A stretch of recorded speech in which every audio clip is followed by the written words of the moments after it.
Hello students, good morning. आज के lecture में हम पढ़ने जा रहे हैं वस्तुओं एवं सेवाओं की आपूर्ति करने वालों का पंजीकरण, अर्थात registration of goods and services suppliers. इस अधिनियम में पंजीयन से संबंधित कुछ धाराएं दे रखी हैं, जो धारा 22, 24, 25, 26 और नियम 16 ये पंजीकरण के विशेष प्रावधान हैं, जो मैंने आपके सामने इस चार्ट में बताए हैं। पहला प्रावधान है पंजीकरण के लिए उत्तरदायी व्यक्ति। धारा 22(1) के अनुसार प्रत्येक आपूर्तिकर्ता ऐसे राज्य या संघीय क्षेत्र में पंजीकरण कराने के लिए दायी होगा जहां से वह कर योग्य वस्तु या सेवाओं या दोनों की आपूर्ति करता है। यदि किसी वित्तीय वर्ष में उसकी कुल बिक्री या आवर्त 20 लाख रुपए से अधिक हो और ये प्रावधान 1 अप्रैल 2019 के बाद 40 लाख रुपए कर दिया गया है, तो 40 लाख से अधिक हो तो ऐसे व्यक्तियों के लिए पंजीकरण कराना उत्तरदायी है। तो जो प्रावधान है वो मैं आपको यहाँ बोल के बताना चाह रहा हूँ कि 31 जनवरी 2019 तक जो प्रावधान थे वो चेंज हो गए हैं और वर्तमान में जो प्रावधान है वो 1 अप्रैल 2019 से लागू हो गए हैं। तो लेटेस्ट प्रावधान क्या है वो बताना चाहूँगा। पंजीकरण के लिए उत्तरदायी व्यक्तियों के लिए विशिष्ट श्रेणी के जो 4 राज्य हैं, मणिपुर, मिजोरम, नागालैंड और त्रिपुरा, यहाँ कुल आवर्त 10 लाख से अधिक है और माल व सेवाओं दोनों की आपूर्ति की गई है, तो ऐसे व्यक्तियों की पंजीकरण कराना आवश्यक है। अरुणाचल प्रदेश, मेघालय, सिक्किम, उत्तराखंड, पांडिचेरी और तेलंगाना, यदि इन राज्यों के व्यक्ति जिनका कुल आवर्त 20 लाख से अधिक है माल और सेवाओं दोनों के लिए, तो पंजीकरण के लिए उत्तरदायी हो जाते हैं।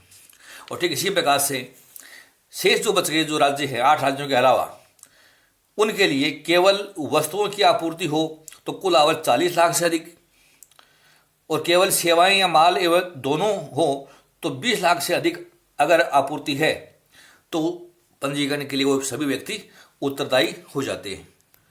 दूसरा है अनिवार्य पंजीकरण, धारा 24 में कंपल्सरी रजिस्ट्रेशन। यहाँ मैं आपको बताना चाहूँगा कि ऐसा कोई भी व्यक्ति जो जीएसटी एक्ट में इंटर स्टेट सेल्स कर रहा है, अर्थात अंतर्राज्यीय कर योग्य आपूर्ति करने वाला व्यक्ति है, तो उसके लिए पंजीकरण कराना अनिवार्य है। परंतु यदि कोई व्यक्ति सेवाओं की पूर्ति में लगा हुआ है तो उसे पंजीकरण कराने की आवश्यकता उसी दशा में होगी जबकि उसकी वित्तीय वर्ष में कुल आवर्त 20 लाख रुपए और विशिष्ट राज्यों में 10 लाख रुपए से अधिक हो, चाहे भले ही वह कर योग्य सेवाओं की अंतर्राज्यीय आपूर्ति करता हो।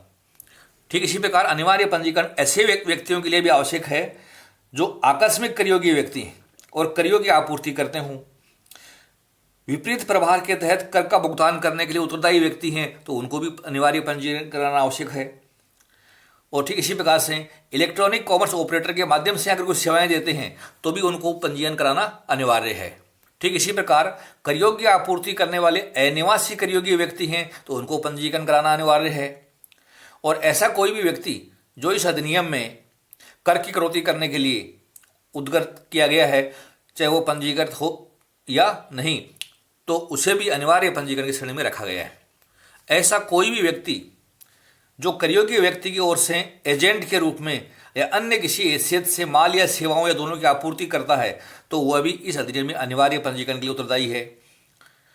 इनपुट सेवा वितरक अर्थात इनपुट सर्विस डिस्ट्रीब्यूटर, चाहे वह इस अधिनियम के अंतर्गत अलग से पंजीकृत हो या नहीं हो, तो वो भी अनिवार्य पंजीकरण में आते हैं। प्रत्येक इलेक्ट्रॉनिक कॉमर्स ऑपरेटर जिसके लिए धारा 52 के तहत उद्गम स्थान पर कर का संग्रह करना अपेक्षित है। पंजीकृत व्यक्ति को छोड़कर अन्य कोई भी व्यक्ति जो भारत के बाहर से ऑनलाइन सूचना एवं डाटा आधारित प्राप्तियां या पुनः प्राप्तियां सेवाओं की भारत में आपूर्ति करता है, तो उसको भी पंजीयन कराना अनिवार्य है। ऐसे अन्य व्यक्ति या व्यक्तियों की श्रेणी जो परिषद की सिफारिशों के अनुसार केंद्र सरकार ने अधिसूचित कर दिए हों, तो वो सब अनिवार्य पंजीकरण के लिए उत्तरदायी है। पंजीकरण का तीसरा प्रकार है ऐच्छिक पंजीयन अर्थात वॉलेंट्री रजिस्ट्रेशन, धारा 25। यदि कोई भी व्यक्ति जो धारा 22 या 24 के प्रावधानों के अनुसार पंजीकरण के लिए दायी नहीं है, अर्थात वो अनिवार्य पंजीकरण में भी नहीं आता है, वह भी स्वेच्छा से अपने को पंजीकृत करवा सकता है। परंतु पंजीकरण कराने के पश्चात इस अधिनियम के समस्त प्रावधान ऐसे व्यक्ति पर भी उसी प्रकार से लागू होंगे जिस प्रकार से अनिवार्य पंजीयन के लिए लागू होते हैं।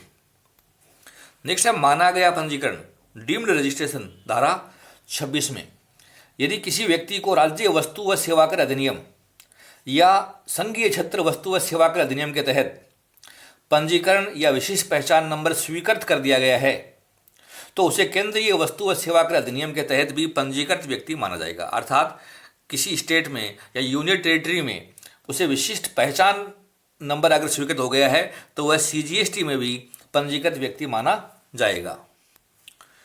उचित अधिकारी द्वारा स्वतः पंजीकरण, ये नियम 16 में दे रखा है। इस अधिनियम के तहत किसी सर्वे, पूछताछ या निरीक्षण या तलाशी या किसी अन्य कार्यवाही के परिणाम स्वरूप यदि उचित अधिकारी को यह ज्ञात होता है कि एक व्यक्ति को जो इस अधिनियम के तहत पंजीकरण के लिए दायी है ऐसा पंजीकरण कराने के लिए आवेदन करने में असमर्थ रहा है तो ऐसा अधिकारी उस व्यक्ति का अस्थायी रूप से पंजीकरण करेगा तथा इस आशय का आदेश फॉर्म संख्या GST REG 12 में जारी करेगा।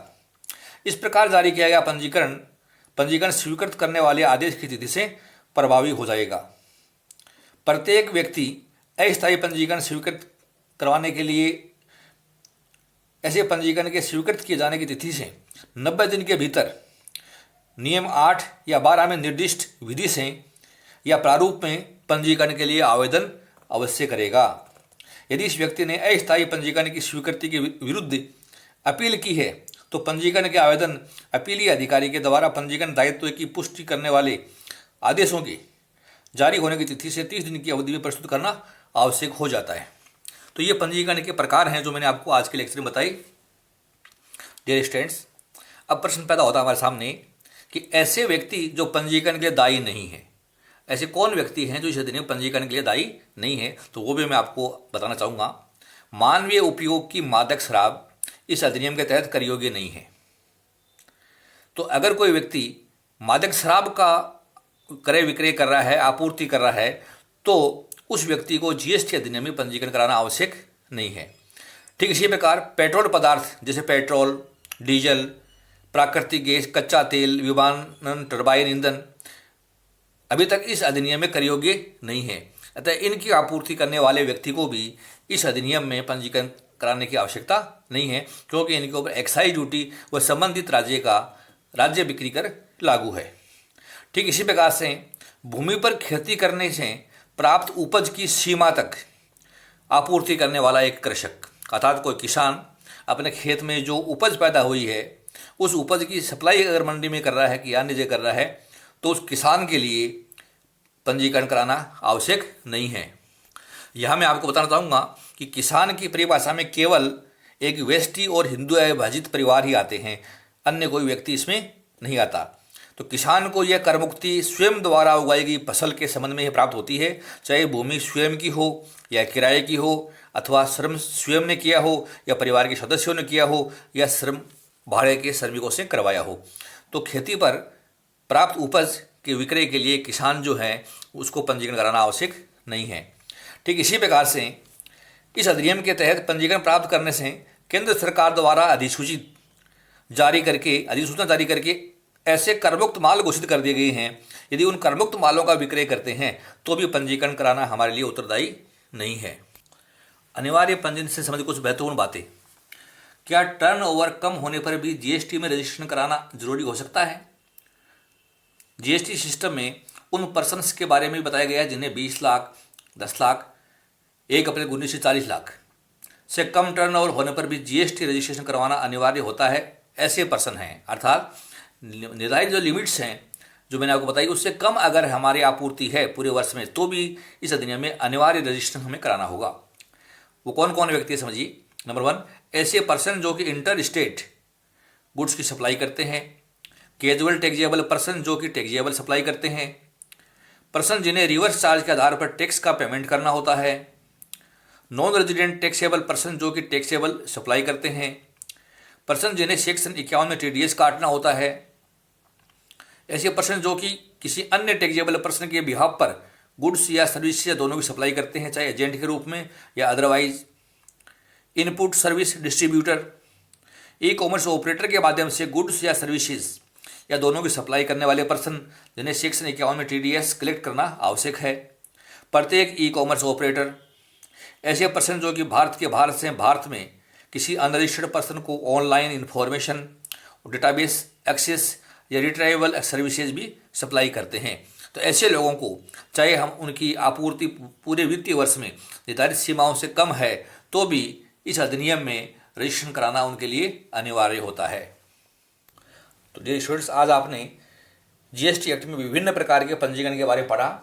तो इसमें मुख्य रूप से आपने पढ़ा पंजीकरण के लिए उत्तरदायी व्यक्ति, अनिवार्य पंजीकरण, ऐच्छिक पंजीकरण, माना गया पंजीकरण और उचित अधिकारी द्वारा स्वतः पंजीकरण। तो हम इस अधिनियम में अगर कोई भी माल की आपूर्ति करते हैं या सेवा की आपूर्ति करते हैं या दोनों की आपूर्ति करते हैं, तो या तो हमारे लिमिट्स जो है 10 लाख, 20 लाख या 40 लाख से अधिक हो गई हो तो हमें पंजीकरण कराना आवश्यक है, और अगर इससे कम है और हम इन 10 कैटेगरी में आते हैं जो मैंने यहाँ बताया तो भी हमें पंजीकरण कराना आवश्यक है। मेरे कल के लेक्चर में आपको मैं पंजीकरण कैसे कराएं, ऑनलाइन पंजीयन के प्रावधान क्या है ये सब बताऊंगा। क्या आप जीएसटी एक्ट में आते हैं, पंजीकरण की विधि क्या होगी, किस प्रकार से हम पंजीकरण की प्रक्रिया को फॉलो करें, क्या क्या डॉक्यूमेंट्स चाहिए, ये मैं मेरे कल के लेक्चर में आपको पढ़ाऊंगा। तो मेरा लेक्चर जो है नियमित रूप से आप वॉच करते रहिए। अगर आपको मेरे लेक्चर पसंद आ रहे हैं, समझ में आ रहे हैं, तो आप इनको लाइक कीजिए और अधिक से अधिक इनको शेयर कीजिए। आपने लेक्चर ध्यान से सुना, बहुत बहुत धन्यवाद। Thank you so much.